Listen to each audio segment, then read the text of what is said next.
जय हिंद मैडम सिंह। जय हिंद। आपने हमें बुलाया। बैठिए।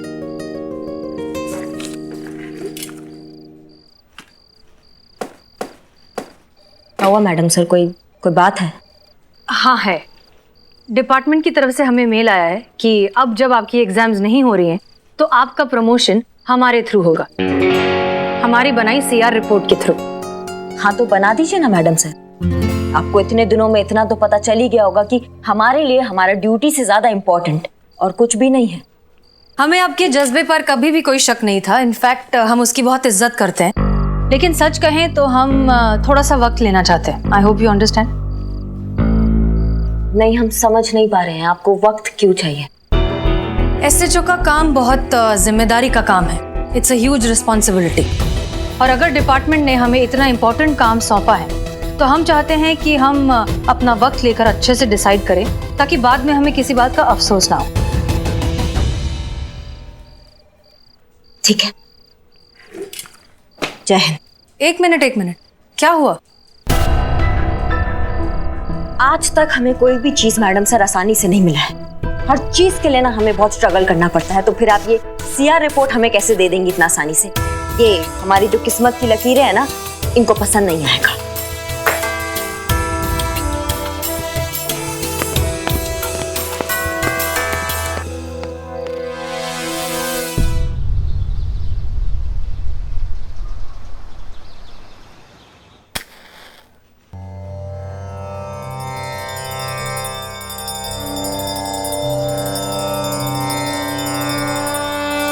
आज 1 तारीख है। वो नवाब फजलुद्दीन इस जगह का मालिक किराया मांगने आता ही होगा। अब आपसे क्या छुपा है? थाने के खाते का हिसाब तो आप जानते ही हैं। कब से नील बटा सन्नाटा। 6 महीने हो गए हैं, खर्चे पाने का कुछ हुआ ही नहीं है। हाँ सही है। नाश्ते में हवा, लंच में गालियां और डिनर में कसम खाने को मिल रही है। बताइए। पुष्पा जी, आप भी ना छोटी छोटी बातों के लिए भोलेनाथ को परेशान करती है। आपकी ये जो प्रॉब्लम है ना, उसका बेहतरीन सलूशन है मेरे पास। है? अम्मा तो ऐसे बैठी क्यों हो? बताओ, हमको बताओ। शादी। शादी? संतु जी, वैसे तो I don't have any objection, पर हमारी शादी का नवाब के किराए के साथ क्या है कनेक्शन? बिल्ली के ख्वाब में हमेशा मलाई दिखाई देती है। अरे मैं पुष्पा जी और नवाब की शादी की बात कर रही हूँ। क्या? पुष्पा जी जरा सोचिए, इधर बैठिए। अरे देखिए, अगर आपकी शादी उस नवाब फसरुद्दीन से हो जाए तो आप इस थाने की मालकिन। अब जब थाना ही आपका होगा तो किराया मांगने कौन आएगा हमसे? कोई नहीं। अरे बोहरा गई हो तुम? हाँ, दिमाग खराब हो गया है तुम्हारा? तुम हमारी और उस नवाब की शादी की बात कर रही हो? शर्म नहीं आती तुमको? पुष्पा जी, इतने अच्छे लड़के में बुराई क्या, बताइए।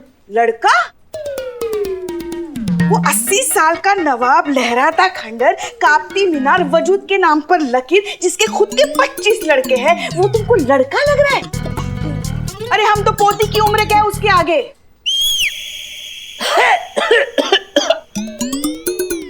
बेटी की उम्र क्या है? छोटी बहन, बड़ी बहन, हम आप तो क्या अम्मा बन जाए उसकी? इसका गला दबा हुआ नहीं शुक्का हम अपने हाथों से करेंगे। हाँ पुष्पा जी, पॉजिटिव साइड देखिए। अगर आप नवाब के साथ शादी कर लेते हैं तो आप यहाँ की मालकिन बन जाओगी। फिर कोई भी आप पर हुक्म नहीं चला पाएगा। कोई भी का मतलब समझते हो ना? कोई भी। तो घर पर भी आपका हुक्म चलेगा और यहाँ भी आपका हुक्म चलेगा। अरे बिल्ले, औकात में रह के बात कर हमसे। कोई है किसी का हिम्मत है जो हम पर हुक्म चला सके? चल तो रहा है भाई। जब से किसी को पता चला है ना कि हसीना मैडम की परमिशन के बिना इनका प्रमोशन नहीं होगा, तो अपनी सीआर रिपोर्ट पे उनका दस्तखत पाने के लिए उनके आगे पीछे घूम रही है। कैसे? ऐसे और उनका हर ऑर्डर मांग रही है, चेहरे पर प्यारी सी मुस्कान लिए, है ना? जय मैडम सर। जय हिंद जय हिंद। मैडम सर आप कहीं जा रही है? हाँ, बीट पर जा रहे हैं। क्यों? अच्छा, वो आज 1 तारीख है ना, तो नवाब आएगा किराया मांगने। हाँ, फिर वो नवाब को संभालेगा कौन? वैसे करिश्मा मैडम हैं थाने की छोटी मोटी दिक्कतें देखने के लिए। ये हमारा काम नहीं है। सीआर रिपोर्ट चाहिए कि नहीं? क्यों, कोई प्रॉब्लम है आपको? नहीं मैडम सर, वो नवाब को हम संभाल लेंगे, आप जाइए। ओके। ओह, अब मैडम सर वो मुझे हाफ डे चाहिए था। क्यों? वो आप जानती हैं ना, पुलिस हॉस्टल में रेनोवेशन का काम चल रहा है, तो 2-3 महीने के लिए कहीं और रहना पड़ेगा। तो मैंने सोचा मैं सनी के साथ जाके घर ढूंढ लूं। थोड़ी देर में यहाँ पर नवाब साहब आ रहे हैं। तुम जानती हो कि लखनऊ में उनके पास बहुत सारे घर और मकान है। तुम उन्हीं से बात करो, वही कोई अच्छा सा सूटेबल घर देख के तुम्हें किराए पर दे देंगे। Good idea, thank you. मैं नवाब से पूछ लूँ।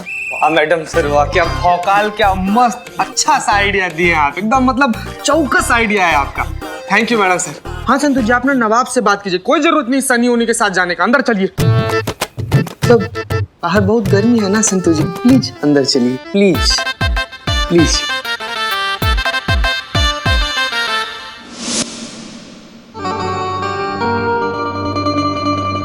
सलाम वालेकुम पुष्पा जी। अरे नवाब साहब आइए आइए, नवाब साहब आए हैं। आइए आइए, बैठिए ना, बैठिए बैठिए।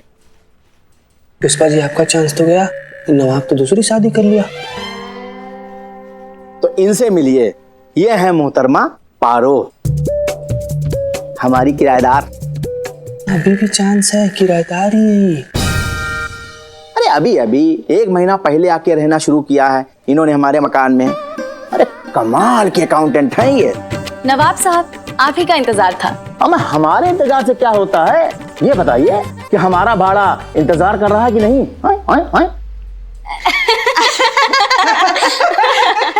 नवाब साहब, वो सब तो होता रहेगा, है ना।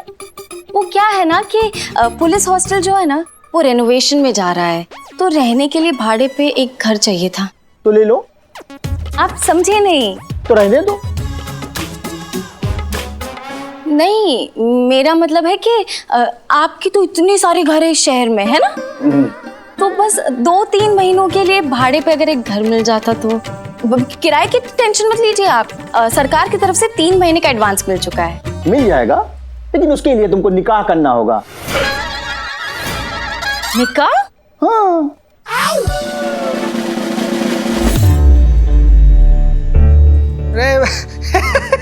नवाब साहब, हम ये बोल रहे हैं कि संतु जी से शादी का बात कर रहे हैं। देखिए जरा उनको, कितनी मासूम से कितनी छोटी सी हैं। आपकी सबसे छोटी बेटी की भी छोटी बेटी की उम्र की हैं वो, जरा देखिए उनको। और आप निकाह कब?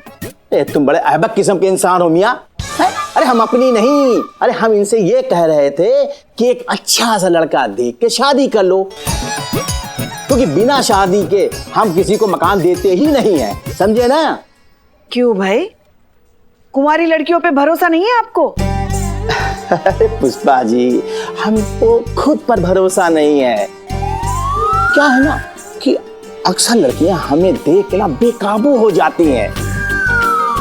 भाई कशिश ही ऐसी पाई है खुदा के फजल से। अब निशाना तो कहीं और पे है।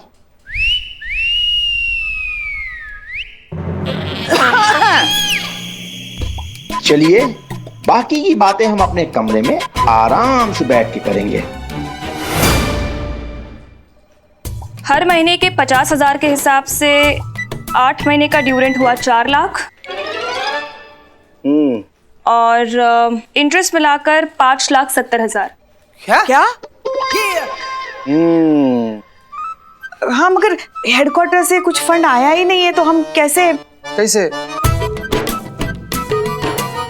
तुम इधर आओ। हम कुछ नहीं करेंगे, अरे लीगल एक्शन होगा। अब कोर्ट हमारा इस हवेली का किराया वसूल करेगा, समझे ना। अब हम यहाँ नहीं आएंगे, लीगल नोटिस आएगी हमारे वकील की। अच्छा, मतलब केस करोगे? हाँ, लीगल एक्शन करोगे? वो तो हम भी कर सकते हैं आपके खिलाफ। अरे हमने क्या किया? सेक्शन 188 के तहत मकान मालिक को अपने हर किराएदार का पुलिस वेरिफिकेशन कराना बहुत जरूरी है। आप कराएं? नहीं कराए ना, इसका मतलब आपका इस शहर में जितना भी घर है उसमें जितने भी रहने वाले किराएदार है वो कुछ भी निकल सकते हैं। वो मुजरिम निकल सकते हैं, वो खूनी निकल सकते हैं, टेररिस्ट निकल सकते हैं, स्मगलर निकल सकते हैं। हाँ हाँ, और अगर ऐसा हुआ नवाब साहब तो बहुत लंबा जाओगे। अरे लेकिन हमारा कोई किराएदार ऐसा है ही नहीं। अच्छा, ये भी आपकी किराएदारी है ना? इनका वेरिफिकेशन हुआ है? किनका? इनका? अरे ये हमारी औलाद की तरह हैं। हमको इन पर उतना भरोसा है जितना अपने आप पर है। अच्छा, क्या नाम बताया आपने? जी पारो पारो। पूरा नाम का है? पार्वती सक्सेना और गोविंद सक्सेना इनके खाविद हैं। इनका आइडेंटिटी प्रूफ देखना है हमें, दिखाइए।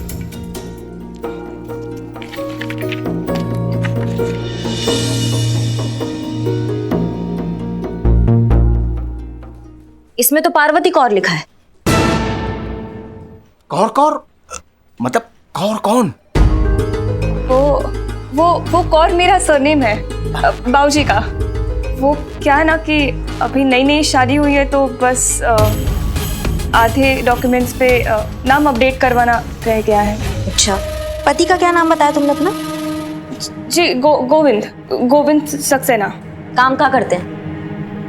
नौकरी करता है वो। कहाँ नौकरी करते हैं? दुबई में नौकरी करता है। साल में बस एक आध बार ही आना होता है उनका यहाँ पे इंडिया में। तो फिलहाल कहाँ है, दुबई में या इंडिया में? जी दुबई में है और कहाँ होंगे। फोटो दिखाओ। फोटो तो साथ में नहीं है मेरे पास। अम्मा क्या बात कर रही हो? फोटो तो साथ ही होता है पति का। आजकल फोन साथ होता है, फोन में तो होता ही है। दिखा। फोन वो दरअसल क्या है कि मैंने फोन नया लिया है तो पुराने मोबाइल में फोटोज थे ना तो इसमें नहीं है। ये देखिए मेरे मोबाइल में है क्योंकि मैंने हाउसिंग एग्रीमेंट के लिए इसको रखा था। ये देखिए ये देख लीजिए।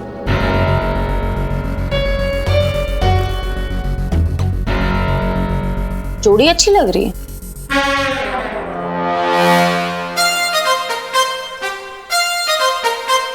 हो गई ना तसल्ली? और अगर ना हुई हो तो हम आपको फोटो भेज देंगे और आराम से आप तसल्ली कीजिएगा। और ये मत समझिएगा कि हम डर गए हैं। हम फिर आएंगे और इस बार हम अपने किराएदारों के वेरिफिकेशन कागज साथ में लेके आएंगे। चलो पारो।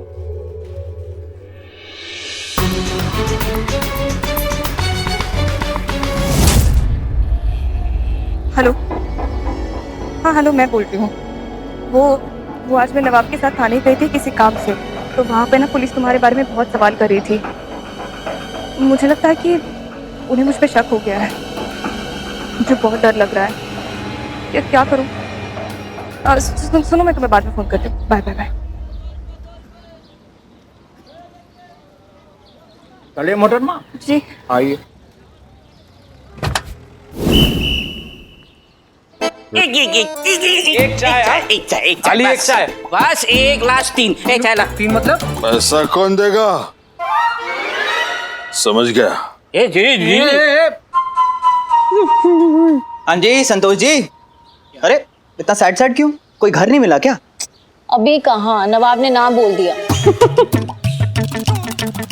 सिंगल लड़कियों को घर नहीं देते वो, इसीलिए। ओ कहीं और ढूंढना पड़ेगा। फिर कहाँ ढूंढे, कैसे ढूंढे, टाइम भी तो मिलना चाहिए ना। करिश्मा मैडम ने हमें ये नया काम दे दिया, इस कपल के बारे में पता लगाना है। हाँ तो इसमें दिक्कत क्या है? लाओ मुझे दिखाओ फोटो। अरे अबे दिखा। मैं ढूंढता हूँ आपके लिए इस कपल का इंफॉर्मेशन। तुम ढूंढोगे? हाँ तो जर्नलिस्ट हूँ, यही काम है मेरा। एक घंटे में इस कपल की सारी इंफॉर्मेशन आपके सामने ना रख दी ना तो मेरा नाम भी सनी चड्डा नहीं। घंटा। ठीक। अरे गॉडफादर, चलो उधर फोटो दो। जर्नलिस्ट है बेटा, तुम जर्नलिस्ट हो ना तो हम भी पुलिस वाले हैं और हम भी ढूंढ सकते हैं इसको, बड़े आराम से ढूंढ सकते हैं। हमारा भी यही काम है। 1 घंटे में ढूंढ लेंगे। बड़े आए इस्मार खान। संतू जी आप ना बिल्कुल चिंता मत कीजिए, इसका जो फोटो है ना हम अपने फोन में ले लिए हैं, हम इसको ढूंढ देंगे। आप बड़े इत्मीनान से अपना मकान ढूंढिए हैं। बिल्ले हंस क्या रहा है बे? नहीं नहीं, पुलिस को किसी को ढूंढना होता है तो हम जैसे चोरों की मदद लेते हैं। अरे इस कपल को तो मैं ही ढूंढूंगा। Billu the spy. चैलेंज कर रहे हो कहाँ पे? चैलेंज बराबर वालों को दिया जाता है। तो दे इसको। चुप करो तुम लोग। करिश्मा मैडम ने मुझे काम दिया तो ये मैं ही करूंगी। ठीक है बेटा, ऐसी बात है तो challenge accepted. Challenge accepted. Challenge accepted.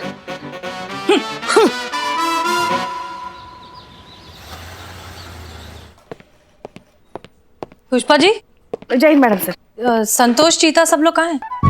करिश्मा मैडम से पूछिए, उन्होंने ही दोनों को पारो और उसके पति गोविंद का पता लगाने के लिए भेजा है। सब उन्हीं के पीछे पड़े हैं। मैडम सर, हमने सिर्फ संतोष को भेजा है, बाकी सब कहाँ है वो हमें नहीं मालूम।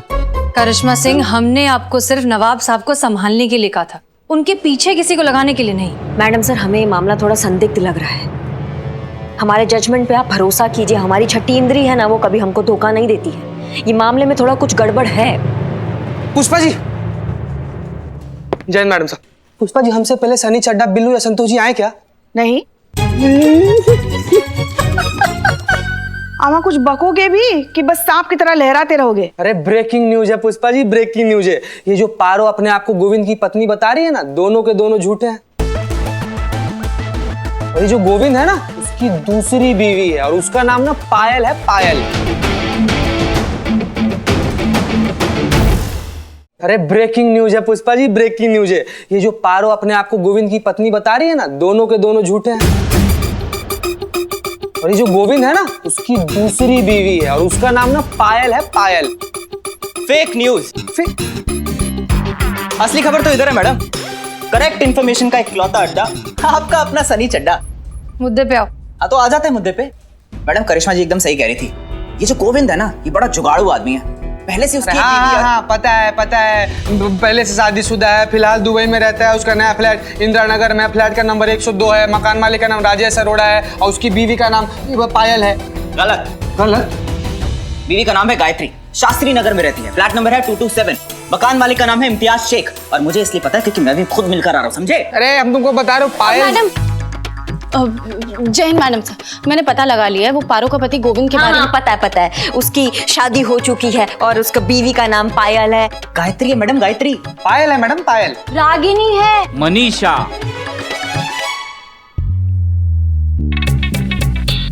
मनीषा श्रीवास्तव नाम है उनका। फ्लैट नंबर 305 मालवीय नगर, मकान मालिक श्रीनिवास राव। खुद मैं वहां गया हूँ, खुद फोटो दिखाया है, खुद कंफर्म किया है, खुद। Billu the spy. एक मिनट। ये हो क्या रहा है? कौन है ये आदमी जिसने एक साथ 5 लड़कियों से शादी कर रखी है? वो उनका हस्बैंड है। हमा, इतना कुछ तो हमने भी नहीं सोचा था। हमको लगा ये केस छिपकली है, लेकिन ये तो मगरमच्छ निकला। इतना बड़ा जालसाजी। पता लगाओ कौन है ये गोविंद जिसने 5 लड़कियों को एक साथ बेवकूफ बना रखा है। जी मैडम सर।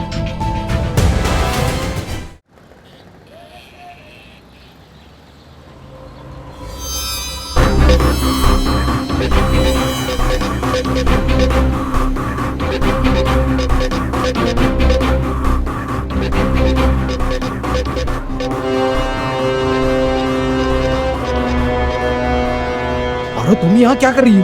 पुलिस स्टेशन से फोन आया था। हाँ? कल सुबह पुलिस स्टेशन में बुलाया है। I am sure it's about you. और मुझे ऐसे लग रहा है कि शायद बाकी लड़कियों को भी बुलाया होगा। क्या करें? मैं भी वही सोच रहा हूँ पारो। कैलकटा मैं वहां चले जाता हूँ और तुम लोग भी ना कहीं पे छुप जाओ और अगर हो सके ना तो अंडरग्राउंड हो जाओ, मैं तो कहता हूँ। Okay, take care. या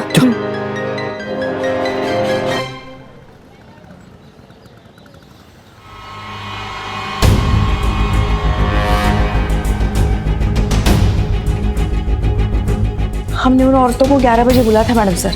कोई भी नहीं आया? हमने पहले ही कहा था मैडम सर।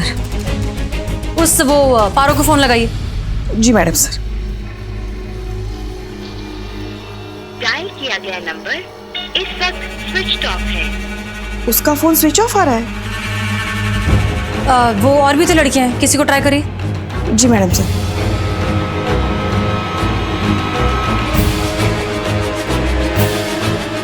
किसी का भी फोन नहीं लग रहा है मैडम सर। हमने कहा था मैडम सर कुछ गड़बड़ जरूर है। पुलिस का नौकरी में ना एक नजर ही काफी होता है। किसी का भी नहीं लग रहा है।